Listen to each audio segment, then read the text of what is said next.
feels like the honeymoon's already over. I mean, headlines in place like Sunday Times, Martin Samuel's column, Tuchel should walk in Southgate's big shoes before belittling him, and that was about how Thomas was going to improve interactions between players, get us on the front foot, all of that.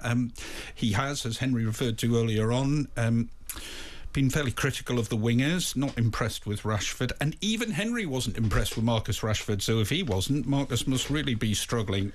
Henry, overall, when you hear what Thomas Tuchel had to say, when you look at some of the stuff in the papers today, he isn't going to get long, in fact he doesn't get long, to win us over, is he? Well, just listen to yourself. I mean, he's been here for 90 minutes. He's had 3 training sessions. He has got to... His real ability will come in, and when he should be truly judged is the quarterfinals onwards at the World Cup. Because we both remember the Capello era. England, under Capello, were absolutely sensational in qualifying. 4-1 against Croatia, 5-1 against Croatia, home and away, fantastic. And then what happened? Got to the World Cup, stank the place out. So... You can't judge him properly. I understand. But Tuchel had promised us it was going to be better. Absolutely. But I mean, he didn't actually say from the first minute of the first game. Look, it was disappointing. Look, you've got... First, if you are a cup half full person, you look at the positives. Miles Lewis-Skelly, and that is huge credit to Arsenal and his family, and the player's own development and application and ability, and that addresses one of the major issues that England have at left back. I think it highlighted, I'm sure you'll be wanting a statue of Dan Burn outside Wembley, let alone outside St James's Park, but I think he got caught out by Brozier, particularly in the second half. I think the centre half on view, who really impressed, slightly got sort of overlooked in all the sort of the headlines, was Ezri Konsa. I thought was excellent. So if you've got Miles Lewis-Skelly at left back, and you've got, because defence has always been an issue, Jordan Pickford, outstanding goalkeeper, has just passed Gordon Banks's appearance mark, and then you've got Gay and Konsa in the middle, and then Trent Alexander-Arnold or Reece James or whoever at right back. I would have Alexander-Arnold, obviously, for his passing abilities. That is a tightening defence. So there are elements that, and then you looked at Jude Bellingham, if you want another positive. Jude Bellingham, outstanding in the 10. We've already talked about the quality of his pass.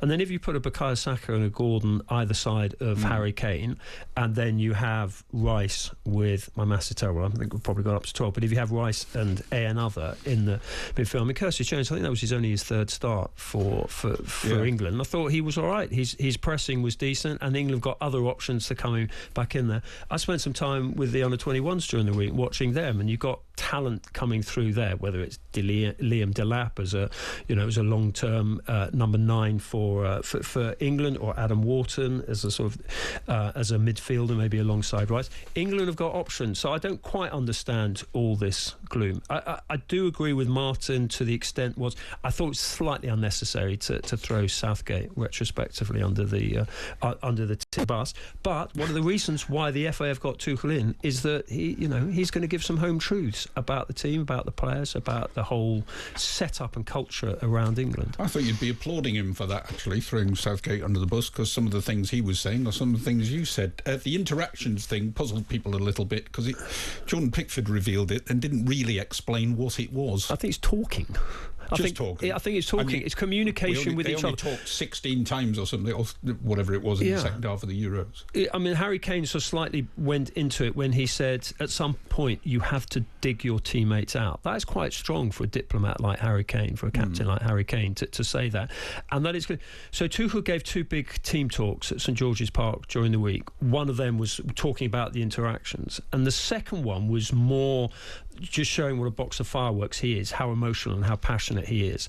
And I think that enthused the players as well. The players clearly like him, and I do think some of the players occasionally do need to be called out because they haven't delivered as they do for their clubs. But is Kane actually the man to do that? Because he doesn't really strike me as a captain who goes around calling people out, whereas I'm pretty sure Bellingham goes around calling people out quite often. He's called us out. He's called refs out. I mean, I love that, and that is why he's England's best player, most important player, because Bellingham just sets the tone of calling people out, and you want other people to rise to his standards. I don't see any room for Foden, Palmer, because it feels like they're both number 10s too, and as long as Bellingham's playing, I don't see where they go. There might be some games where you can play a 4-1-4-1 and play Bellingham and Palmer.